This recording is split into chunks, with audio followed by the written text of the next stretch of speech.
नमस्कार दोस्तों। खबर और मनोरंजन का अड्डा मीडिया पार्क 24 घंटे ब्रॉडकास्ट में आपका स्वागत है। आइए आज हम बात करते हैं चुनाव की।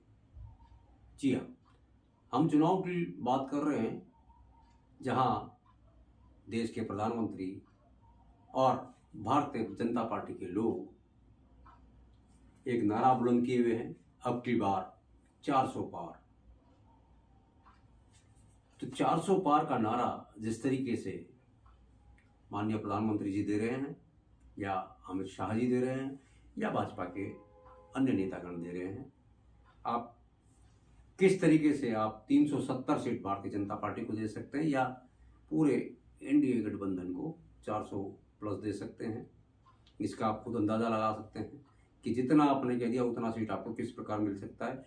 ये सिर्फ ईवीएम की सेटिंग से ही ऐसा पॉसिबल है कि जो आपने कहा वैसा आपको मिल जाएगा।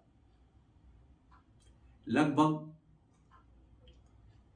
40 से 45% जनता आपके खिलाफ है।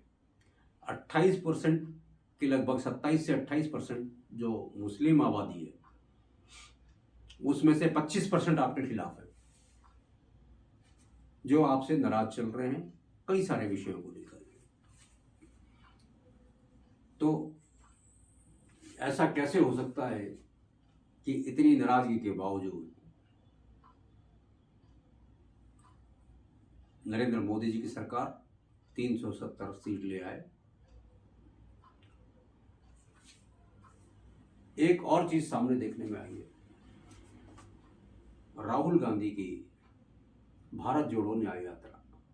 जिस तरीके से लोग राहुल गांधी के साथ उमड़ रहे हैं, जो प्यार राहुल गांधी के साथ दिखा रहे हैं, जो विश्वास राहुल गांधी के साथ दिखा रहे हैं, और जिस तरीके से विपक्ष इंडिया गठबंधन का जो रुख धीरे धीरे वापस ट्रैक पर आता दिख रहा है, जो एक बार टूट के कगार पर चला गया था लेकिन अब धीरे धीरे अपने लय पकड़ता जा रहा है और मजबूती के साथ अपनी बात लोगों तक रख रहे हैं और लोग उनके साथ जुड़ते जा रहे हैं। ये तो भविष्य के गर्भ में है कि उनको इन सब से कितना फायदा होने वाला है। लेकिन एक बात तो तय है कि राहुल गांधी की भारत जोड़ो न्याय यात्रा से भाजपा की जो सीटों की जो रफ्तार है वो कम होने वाली है।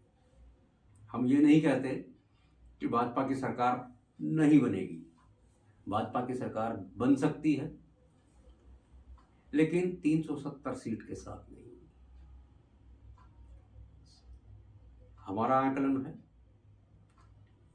कि लगभग एनडीए को 300 सीट, पूरे एनडीए को लगभग 300 सीट के आसपास मिल सकता है। जिस तरीके से उत्तराखंड में 5 सीटों के लिए 55 उम्मीदवारों का पैनल अपने केंद्रीय कमेटी के पास भारतीय जनता पार्टी के हेड ऑफिस में भेजा गया है, अपने अकाउंट के पास भेजा है, उसमें से सभी को टिकट नहीं मिलेगा, सिर्फ 5 लोगों को टिकट मिलना है। तो जो 50 लोग हैं वो कितना डेंट भारतीय जनता पार्टी को करेंगे या किसी अन्य दल में जा करके उनसे टिकट लेंगे या उनसे चुनाव लड़ेंगे, यह भी कुछ कहा नहीं जा सकता। लेकिन उसका नुकसान, उसका खामियाजा पार्टी को उठाना पड़ सकता है। ये छोटे से स्टेट की बात हम कर रहे हैं, ऐसा अन्य राज्यों में भी होने की संभावना है। जिस तरीके से भेड़चाल भारतीय जनता पार्टी में जुड़ने की हो रही है, जिसने भी कोई भ्रष्टाचार किया है वो भाजपा की गंगा जी में डुबकी मार के अपने पाप धो लेता है, ऐसी धारणा अब आम जनता के बीच में बनती जा रही है। और जो मुख्य मुद्दे हैं जैसे कि रोजगार, महंगाई, महिला सुरक्षा, इन सब पर केंद्र सरकार, भारतीय जनता पार्टी ध्यान नहीं दे रही है। वो सिर्फ धर्म की बात कर रही है, वो मंदिर की बात कर रही है, वो लोगों को बहकाने की कोशिश कर रही है और एक चीज को जिसे बड़ी ठोस मान करके भारतीय जनता पार्टी चल रही है, वो है मोदी की गारंटी। अब ये मोदी की गारंटी क्या है? मोदी की गारंटी पर लोगों को कितना विश्वास है? पिछले 10 सालों में लोगों ने देखा कि मोदी जी किस किस प्रकार के कितनी कितनी गारंटियां देते रहे। मोदी जी ने गारंटी दी है 15 लाख रुपए की, कि हर भारतीय के अकाउंट में 15-15 लाख रुपए आएंगे। हर भ्रष्टाचार को उजागर करेंगे, स्विस बैंक से पैसा लाएंगे, कई तरीके की। तो ये मोदी की गारंटी है। मोदी की गारंटी बेरोजगारी की है, मोदी की गारंटी महंगाई की है, मोदी की गारंटी सिर्फ चुनिंदे व्यापारी को, सिर्फ गुजरात के व्यापारियों को फायदा पहुंचाने की है। लेकिन बाकी देश के अन्य व्यापारियों का क्या? उन बेरोजगार युवाओं का क्या जिन्हें मोदी सरकार ने मोबाइल पर, इंटरनेट पर या कॉल सेंटर पर लगा दिया? तो इस गारंटी के दम पर मोदी सरकार वापस आना चाहती है। कुछ काम मोदी सरकार ने बहुत बेहतरीन किए। हम 370 की बात करते हैं, हम मुस्लिमों के लिए 3 तलाक की बात करते हैं, तो ये कुछ काम बहुत बेहतरीन हुए। राम मंदिर एक बहुत अहम मुद्दा है।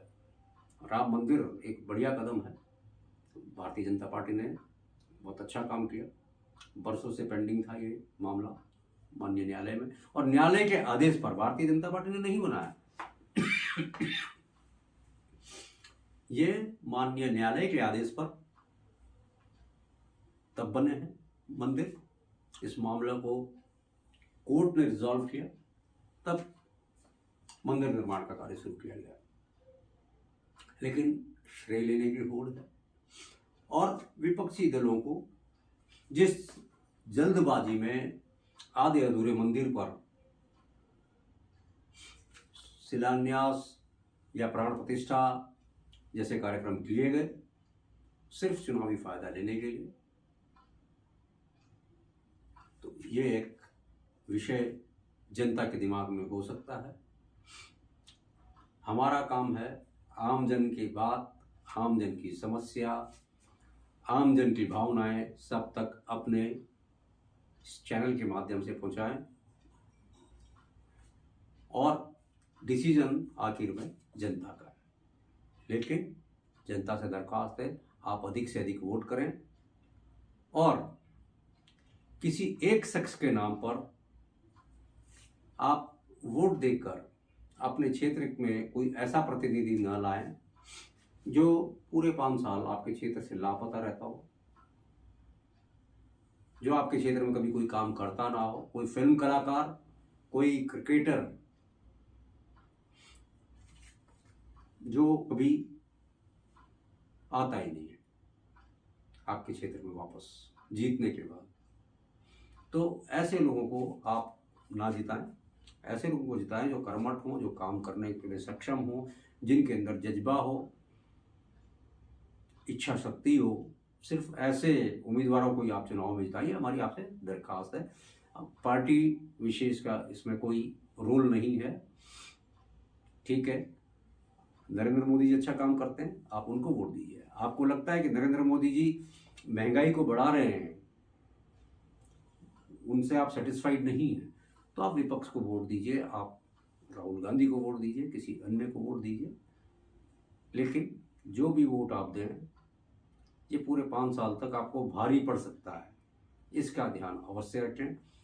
क्योंकि एक बार वोट देने के बाद ये सारे नेता अपने लिए 5 साल का रोजगार पक्का कर लेंगे, अपने लिए पेंशन पक्का कर लेंगे, और आप जितने भी युवा हैं वो सब सड़कों पर नजर आएंगे। मेरे युवा भाई बहन, मेरे युवा साथी जो पहली बार इसमें वोट करेंगे गणतंत्र के महापर्व में,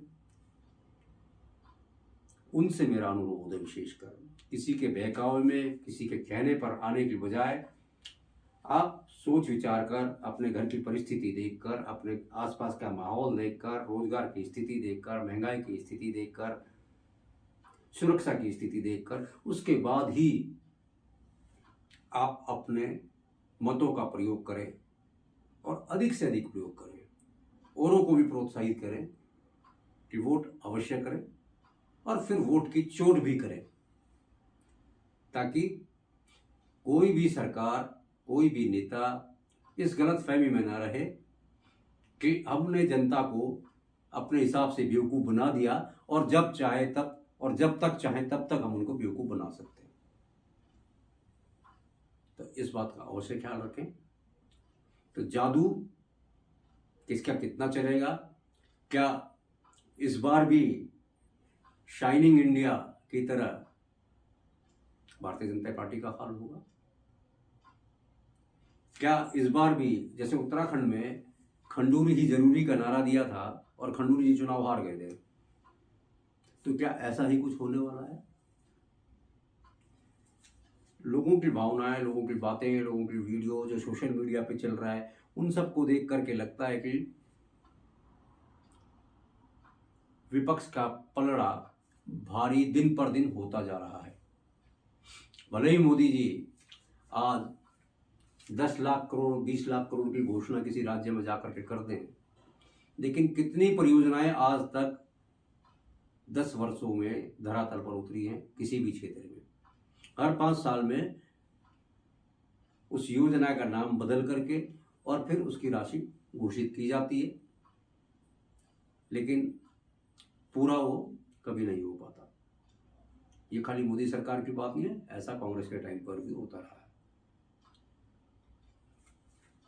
तो ये आप मोदी की गारंटी ईवीएम हैक होने की है, मोदी की गारंटी बेरोजगारी देने की है, मोदी की गारंटी महंगाई की है,